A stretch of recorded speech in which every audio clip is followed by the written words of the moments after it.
Hi there, Facebook. You know my name. You know our show, Undisputed.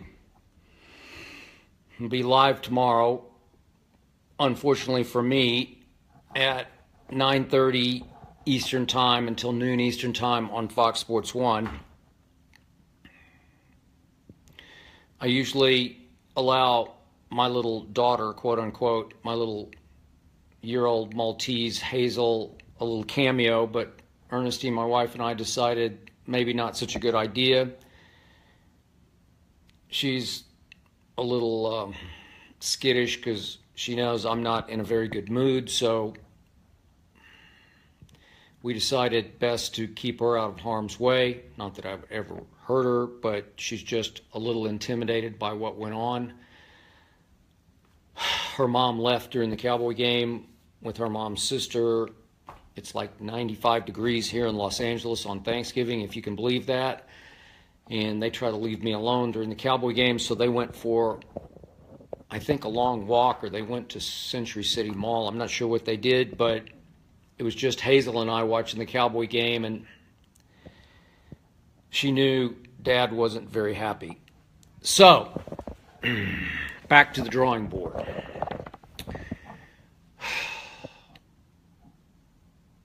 I want you to understand that this is not an excuse.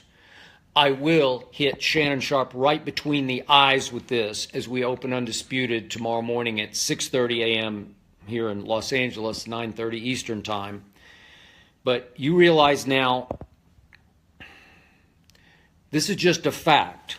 Sean Lee is the driving force of the defense. You heard Tony Romo say that once again on CBS. I've been saying it for years. He is the heart, the soul, the quarterback, the inspiration, the leader, the signal caller. He's the Tom Brady of their defense in that he can read the offensive play before the ball gets snapped. He can get people lined up, and he's always in the right place at the right time. He can cover backs out of the backfield. He can plug the run, and he can rush the passer the way the Cowboys weren't able to rush Phillip Rivers all game long. I've never seen anything like this. Pathetic pass rush. Phillip Rivers just got to stand for 4 quarters and say, let's see, do I want Keenan Allen or do I want Tyrell? Or let me throw it to the little back out of wherever he is, West Colorado. Or let me toss it to Melvin Gordon. Or wait, there's Hunter Henry. I'll just, you know what? I haven't thrown him a ball in a while. I'll throw it to Hunter Henry. That's what happened all game long. I said it on Wednesday on Undisputed. I feared that Phillip Rivers would pick the Dallas defense to pieces, and he picked it into pieces of pumpkin pie. Does he want 3 pieces or 4 pieces? Or it's Thanksgiving. Have 6 or 7 pieces of pumpkin pie. Thank you very much. No Sean Lee, no hope. So now, Sean Lee has missed 5 games this year. And Dallas has been up. I just wrote this down, so I'm not going to miss it. Dallas has been up in these 5 games without Sean Lee. 8 at halftime over the Rams. 9 at halftime over Aaron Rodgers. Only down 3 at Matt Ryan, the reigning MVP. Up 2 on those high-flying Fly Eagles Fly at halftime last Sunday night. And today, down only 3. So I just gave you 5 games in position 5 times to go win the game. Guess what the score in the second halves of those games are? Just in the second halves of the 5 no Sean Lee games. Opponents 117, Dallas 22. Let me repeat. Opponents 117, Cowboys 22. That's annihilation. That's humiliation. That's utter desperation. You just can't play defense in the second half. I haven't had time to break down the stats on this one. I'll have it by tomorrow morning. But Phillip Rivers just threw a party in the second half. the Eagles ran for 180 yards in the second half alone.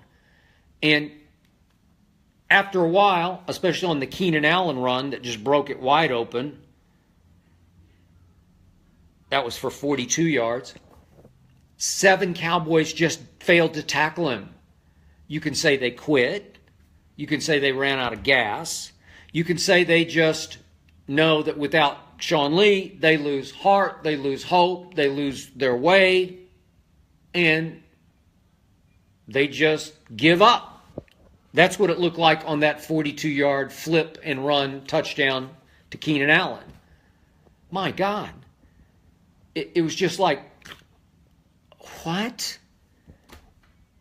I mean, the truth is, Dak Prescott actually played very well up until that Keenan Allen run. And at that point, when all looked lost, he got desperate again. And he actually made 3 throws that I wish he had back. The first one, he missed the 2-point conversion throw. That was the first bad throw he made the whole day. He actually played very well up to that point and continued to play pretty well. Then he forced the ball to Cole Beasley. They got pick-sixed. And then just late desperation interception. And so it's going to look bad overall for Dak. I thought he played pretty well. But let's look at 2 plays that happen to teams that are losing or losers. And that's what's happened now to the Dallas Cowboys. They're snake-bitten. They play with bad body language. They play without hope. I'm sorry, I just made this too dark. There. That's oops. Hang on.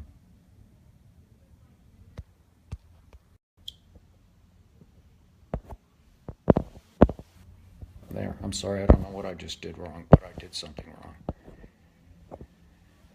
Let me turn and get a little more light on the subject. So, 2 loser plays. Number 1, first half. Jordan Lewis, rookie corner, 3rd rounder. Should have been a late first rounder out of Michigan. You just have to intercept the ball. I know it went up into the sunlight, the shaft of sunlight. You just have to catch it. If you catch it, it changes the whole momentum of the game. All of a sudden, the stadium springs back to life. Dak springs back to life. The offense might say, okay, here we go. We finally got a turnover. I said in the Facebook Live before the game, if Dallas can force 2 turnovers and not turn it over at all, I think they could win this game. I felt a lot better about this game than I did about the Philly game on Sunday night. I thought they had no hope in that game. But I thought, they got a chance. But they got to make some breaks.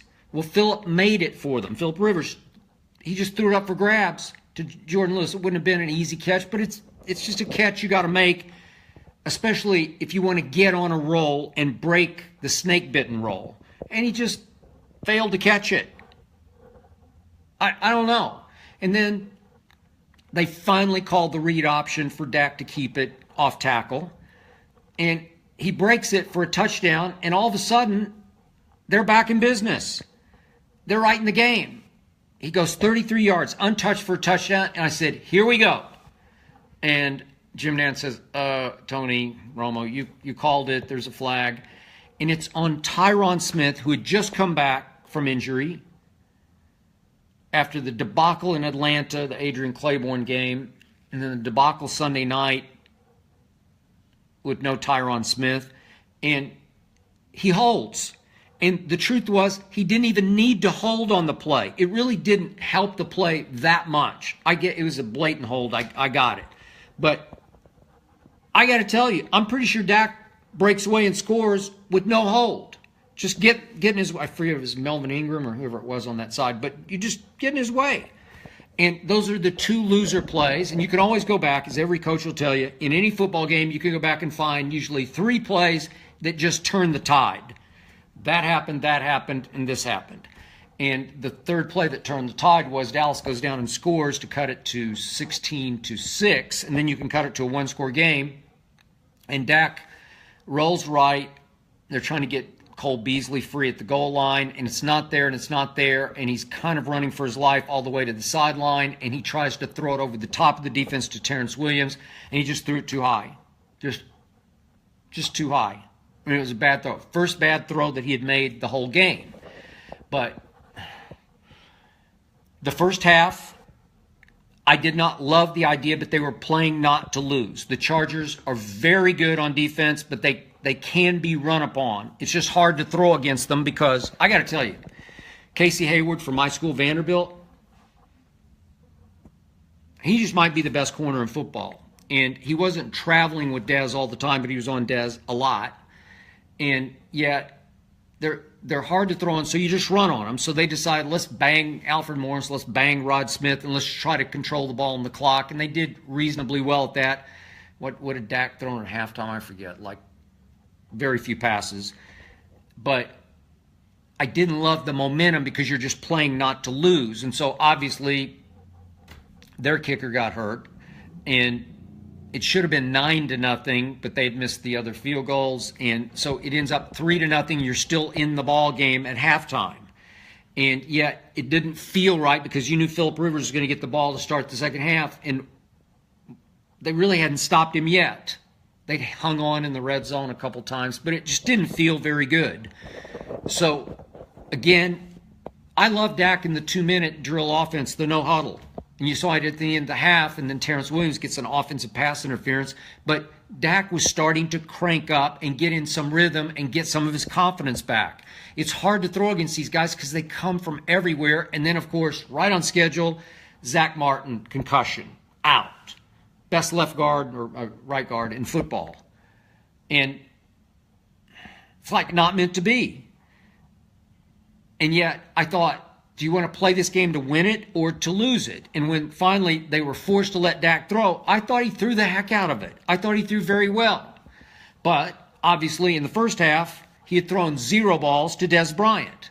So here we go again. 14 targets to Dez on Thursday night, and obviously the game plan was no Dez.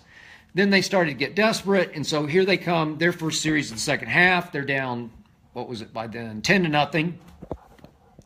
And here they go, and the first ball goes to Dez Bryant. And he didn't even catch it. It's the little basic slant. He doesn't run very many routes. His route tree has like 3 routes in it. But it's the little down and in, just an in-cut route. And I swear he didn't catch it. Go look at the replay. And fortunately, they hurried the line of scrimmage, snapped it and ran it. No replay, no challenge. He didn't catch it. Then the next ball is back to Dez up the sideline against Casey Hayward, and it's a really big-time throw up high, right in Dez's hands, and he just doesn't come down with it. I don't know. You want to talk about losing your confidence, losing your way? It's a Dez ball. You just put it in your back pocket. Then he throws him a back shoulder. I'm going to the next series. That was a good one. And Tony Romo says, you got to throw in the back shoulder. And then finally, the play of the game for Dallas, the last-ditch play of the game. Let me get my notes here. Yeah, it comes after the give-up touchdown to Keenan Allen. So it's now 22-6. And all of a sudden, Dak just heats up. Boom, boom, boom, hits Terrence Williams over the middle, and they got a chance to get home for a big touchdown that could cut it. If you go for 2 and make it, it could cut it to 22-14. You got a shot. And Dak takes a shot to Dez Bryant in the end zone on what might be the best cornerback in football, Casey Hayward, out of my school, Vanderbilt University. Shannon always says no good football's ever come out of Vanderbilt, football players. Well, baloney. There's another one. They're everywhere around the National Football League. And the throw is perfect. It's Dez's ball on a very good corner, but the old Dez, the 88 I used to know and love, he just puts that ball away. You just go up and snatch it across the goal line, touchdown, go for 2, hit it, and it's 22-14. You're right back in the game, get the crowd back into it, and he failed to catch it. And that was end of game.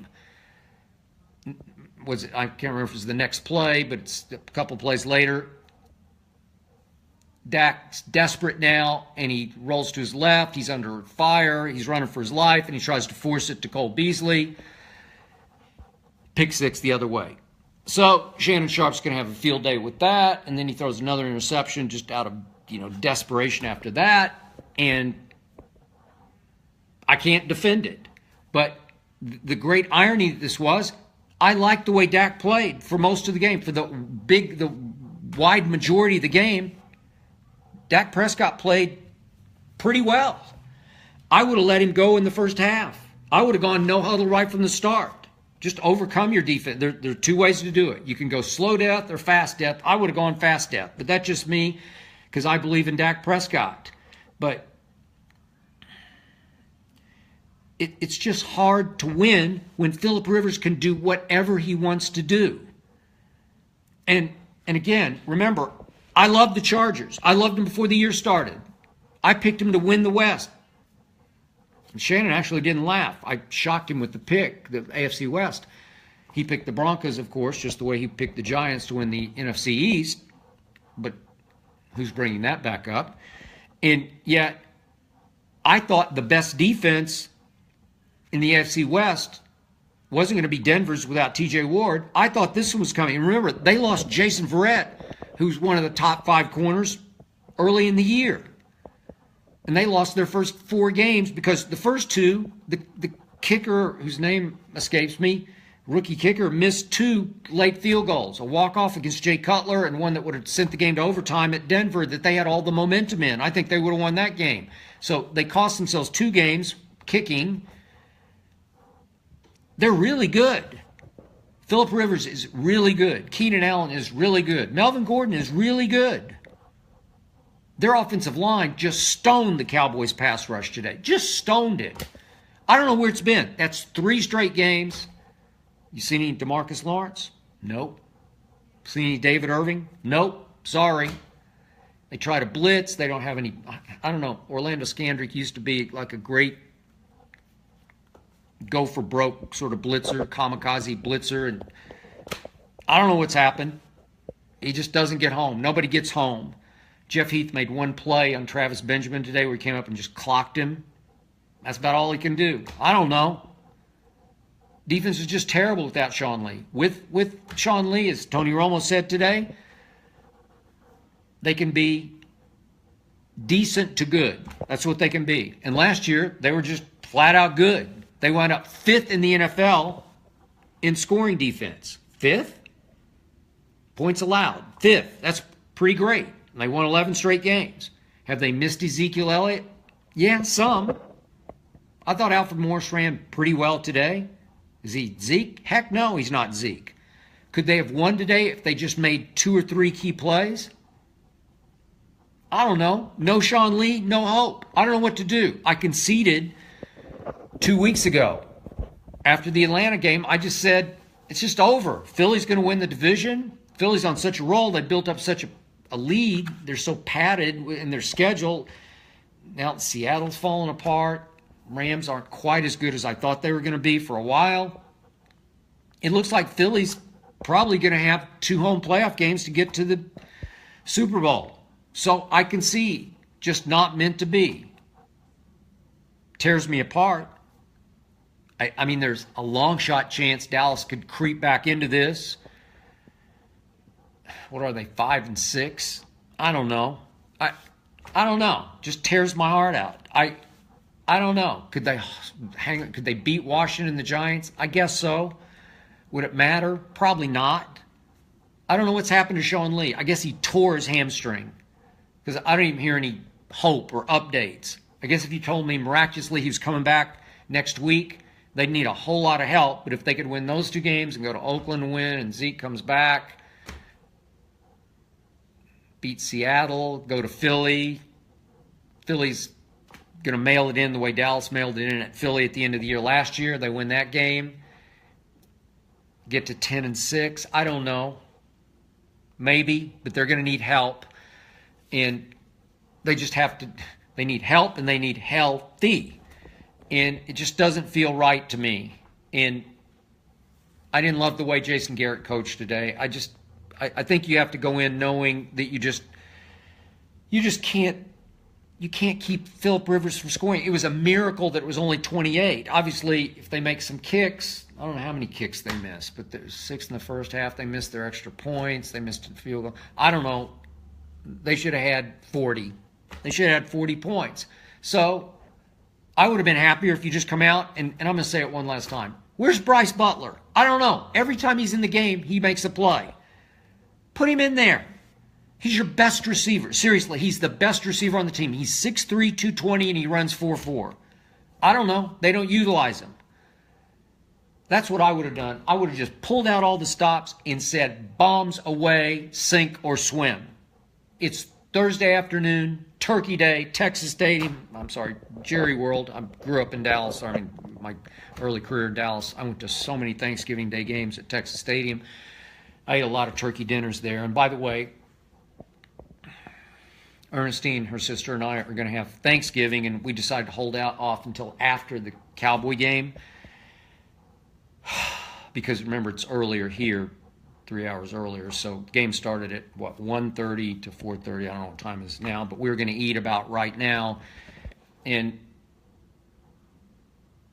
I'm just sick to my stomach. I've lost my appetite. So I'm not real keen on eating anything. I'll just watch them eat. Maybe Hazel. We don't feed people food, but maybe because it's Thanksgiving, she can have mine. I don't know. I just don't see any hope, and I have been beating the drum for Jerry Jones to go sign Darrelle Revis, go sign Cromartie, their best buddies. Put them in there. Let the kids grow for a while. Get some veteran Hall of Fame presence in the secondary that would scare Phillip Rivers a little bit. Nope. That's it. Revis signs with Kansas City, and watch, he'll play very well for Kansas City. Just watch. Now he's talking about how he and Marcus Peters make a fine tandem, and I think they will. That was a big win-now move for the Chiefs, and Jerry fiddled while Rome burned on defense. It just got burned and got burned and got burned, and they're just not good enough without Sean Lee, and it's like Rod Marinelli's the star of the defense, or his system, and there are just so many kindergarten cogs in the defense that Phillip Rivers is saying, seriously? Thank you, and thank you very much. And I'm going home to eat Thanksgiving dinner with my wife and my 8 kids. That's Phillip Rivers. He's going to be a very happy man tonight, thanks to what's left of the Dallas defense. So, in the end, did Dak play great? Nope. Did he stink it up at the end? Yep. Did he play well enough to win for a while? He sure did. I'm sorry. No Sean Lee, no hope. Very close. But cigar is not for me, but for Shannon Sharp. Just wait until tomorrow. Just see he's got some big stunt planned. I don't get it. Shannon Sharp, Twitter prisoner. He's like, does anybody know the Woody Allen movie Zelig? That's Shannon Sharp. Where Zelig in the movie just becomes whoever he's with. He just sort of is like a chameleon. He turns into what the crowd around him wants him to be. So I think Shannon's turned into what Twitter wants him to be, which is, I don't really get it, but like Uncle Shannon out on the front porch, I don't know. He, out of one side of his mouth, he talks about he's a fitness nut. Not sure about that. Out of the other side of his mouth hangs a Black and Mild. And tomorrow, he's got Black and Milds. He's got cups of Henny Hen. Really? But it's his time. It's his turn. He's now jumped aboard and is driving the Philadelphia Eagles once-in-a-lifetime bandwagon. Way to go, Shannon Sharp. I can't say I can't wait, but I am going to, once again, fight him to the death tomorrow, and I predict I will win what we call the A block, in which we'll talk about Cowboys Chargers. So, watch what happens tomorrow morning, 9:30 Eastern, 6:30 here Pacific. I'm coming to you from West Los Angeles. I hope I didn't make my screen too dark for you here. I'll get a few hours of sleep, maybe no hours of sleep. I will be up at 2 o'clock in the morning West Coast time, as I always am. I was always up at 5 for first take, and I'm always up at 2 a.m. here, cramming, prepping, plotting, planning my arguments so that I will once again win every debate. And I will be ready to rock at 6:30 a.m. Pacific time tomorrow, undisputed, live on Fox Sports 1. I will see you then. Good night, Facebook.